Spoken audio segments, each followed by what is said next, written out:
Yeah, I don't know about you guys, but Garrett Cole's hamstring, it looks 100% to me. What's going on, everyone? It's Fuzzy. Welcome back to yet another MLB recap. If this is your first time on the channel, we do this every single day, so don't be afraid to hit that subscribe button, as well as if you're going to any baseball games anytime soon, use code Fuzzy on SeatGeek to save yourself 20 bucks off your entire order. Yesterday was a magical day for the game of baseball, a fat W, as the kids say. Max Scherzer had his 3,000th strikeout and almost threw a perfect game. We had Francisco Lindor versus Giancarlo Stanton and the entire Yankees team, and then also the Toronto Blue Jays. They weren't an MLB team yesterday. They were a full-blown NFL team. Now, before we get into the walk-off victories from yesterday, I have to break down the Dodgers versus the Padres. Now, to begin the game, unfortunately, Blake Snell, he had to leave it as he walks off the mound and pretty much immediately into the dugout with an abductor injury. Max Scherzer, he then took over the game. He threw his third career immaculate inning, that is 9 straight strikes to strike out 3 consecutive hitters. He is one of 3 players ever to do that 3 times, joining Sandy Koufax and Chris Sale.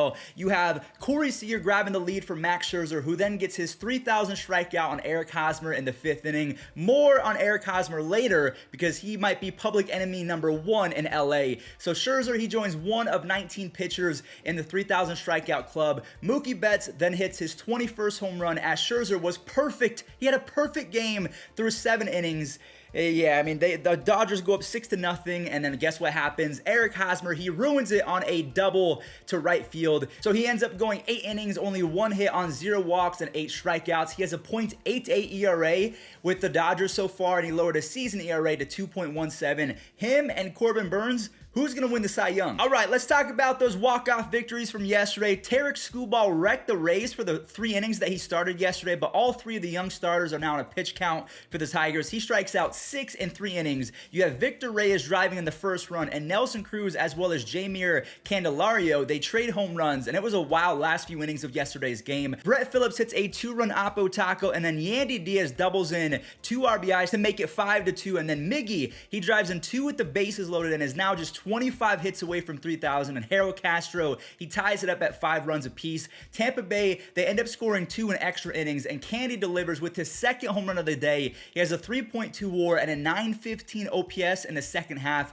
and Robbie Grossman walks it off literally on a walk-off walk. Good for the Tigers. They have been playing really well against the best team, or second, third best team in baseball. The White Sox faced off against the Red Sox in the finale of the Top Drawer series. Lance Lynn returned from the IL and dominated 5 shutout innings, 2 hits on 0 walks, and had 9 strikeouts. But it was 0-0 because Nick Pivetta was great as well. He didn't allow a single earned run in 5 1/3 until Luis Robert grabbed the lead on a single. Craig Kimbrell later on in the game, he blows the save. I thought maybe he was going to be better in a closing role. Nope, he blows this one, and then they grab the W after Lurie Garcia walks it off. So the Boston Red Sox are now tied with the Yankees for 3rd and 4th place in that division. Well, actually, the Yankees are in sole possession of 4th place. What am I talking about? The Rangers faced off against the A's yesterday, and then we'll talk about the Mariners, because both of these teams are going for the 2nd place wildcard spot along with the Red Sox, the Yankees, and the Jays. The Rangers do beat the A's yesterday 4-3 as Connor Falafa hits a pitch at his noggin for 2 RBIs, and Jonah Heim grabs a clutch sac fly, and Tavares, who has been much better lately, he drives in Jason Martin on a triple in the 4th inning, and those 2 runs from Jonah Heim and Tavares were huge, as Gomes and Matt Olson, they both homer to make it 4-3, and the Rangers bullpen actually no-hit the A's over the last 3, and speaking of the last 3, the A's have lost each of their last 3. They got to pick it up if they want any chance of making the playoffs. Now, speaking of making the playoffs, the Mariners are in the same boat as the A's. They're 3 games back of the wild card, and it stayed that way yesterday because they lost to the Diamondbacks. Josh Van Meter, he brings home Seth Beer, and Mitch Haniger goes to dead center to tie it up. But then Tyler Gilbert and Yusei Kikuchi, they settled down from there. They both went 5 innings, only allowed 1 earned run, and then it turned into a bullpen game. Henry Ramos, who just got called up a week or 2 ago, he played 2 RBIs, and Seth Beer, he brings home Henry Ramos, and that was a cool moment for both of those guys. Ketel Marte blasts a missile for a huge insurance run. The reason why it's huge is because Jared Kelenic hits a missile of his own to the second deck, but the M's, they fall to the Diamondbacks 5-4. Now, before we talk about the wild card, we have to talk about the Blue Jays and the Yankees game, and there was a lot of history in this Blue Jays game. Teoscar Hernandez gets hit by a pitch, and Lourdes Gurriel Jr. belts his 4th grand slam of the season, the first Blue Jay to ever do that. Vladdy Jr. then ties up Shohei Ohtani at 44 home runs. So Vladdy is now number 1 in home runs, batting average, and 3rd in RBIs. The triple crown is real. You have Jansen driving in 2 RBIs, and Jake Lamb hits a home run right before Teoscar hits the 2nd slam of the day for Toronto. Valera has a 3 RBI day. So between this game and the last one, where they scored 11 runs in 1 inning, the Blue Jays scored 27 runs in the span of 4 innings, the most in the live ball era. And you have Lourdes hitting his 2nd home run of the day on a 2-run home run. He drives in an RBI on a bases loaded walk to have 7 RBIs, which he made history. We'll talk about that in just a moment. But Grichuk and Jansen, they make it 33 runs over 7 innings for the Blue Jays. That is also a record for most runs in a 7-inning span. And Lourdes became the first player in Major League Baseball history, not AL, not NL, ever to have 5 runs and 7 RBIs in one day. The Blue Jays outscored 14 different NFL teams yesterday.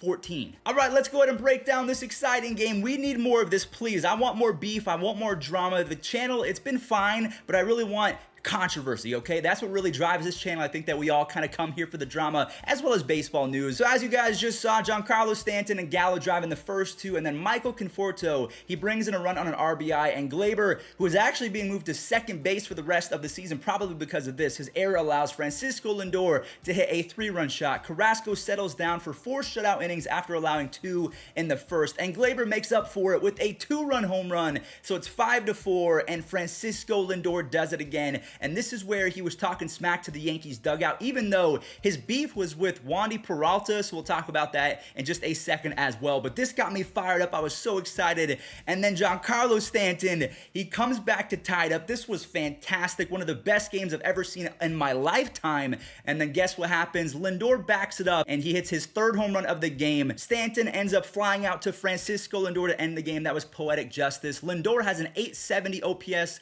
in the second half. Stanton said that the reason why he told Francisco Lindor don't be talking smack is because his issue should have been with Wandy Peralta, not the entire Yankees dugout. And Joey Gallo actually said that Wandy Peralta, yes, he whistles, but it's not to cue in the hitters on what pitch is coming. He just whistles really loud. And again, one more look at Garrett Cole. He looks healthy to me. So here's how the AL wildcard is shaping up after yesterday's game. The Blue Jays and the Red Sox are tied for first place. The Yankees are now out of the playoff picture. They're 1 game back of both of those teams, and then the Mariners as well as the A's, they're 3 games back of the Red Sox and the Blue Jays. Now, before we talk about the NL wildcard, I want to do a quick fast cap. This is where we talk about all of the games that didn't play into the standings in a short amount of time, because I know you guys have other things to do. The Giants faced the Cubs yesterday in a pretty close game. They grab an early 3-0 lead, San Francisco does, and then Ian Happ, he is batting almost 400 with 10 home runs over his last 21 games. He has a 97 OPS plus, ever so close to 100 OPS plus. He's gonna get there in my opinion.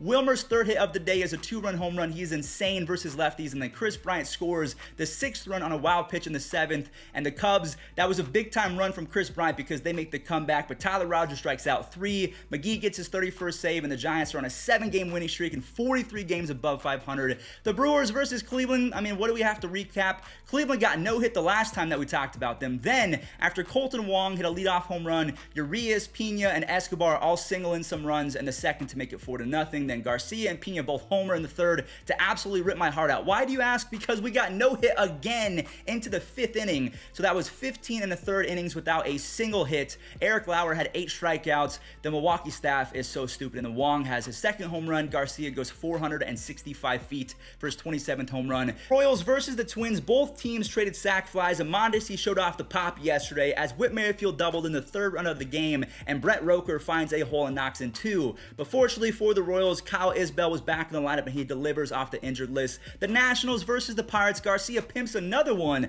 This guy's got some swag. I like his swing. Alex Avila socks another home run to knot it up at 2 apiece, which he is now in his 13th season. I feel like I've been watching Alex Avila ever since I was born. Lane Thomas continues to stay hot for the Nationals. He has 4 home runs and 16 RBIs in his first 26 games, all while Patrick Corbin only allowed 4 hits in 7 innings. And then the Astros versus the Angels. Yuli wanted to be like his brother Lourdes, so he's only 6 RBIs behind for having 7 RBIs on the day. McCullers, he diced up LA, but his lone mistake was to Juan Lagares. Carlos Correa showed off the glove with a web gem. I think it was in the 5th or the 6th inning. That, as well as Kyle Tucker's 2-run blast, saved Lance McCullers, who had 7 strikeouts in 6 innings, and he's leading baseball, or at least the AL, with the 6.9 hits per 9. He has been terrific. Graveman and Presley come in to shut out the Angels for the final few innings, and the Astros are now 6 games ahead for first place in that division. So that's the end of the fast cap. Back to the wild card. The Rockies face the Phillies, and JT doubles in Odubel Herrera for the first run of the game, and Austin Nola actually helps his own cause with an RBI in the 4th inning. Nola was cooking and gets his 200th strikeout in the 5th inning, but then Garrett Hampson, he smacks a 3-run shot.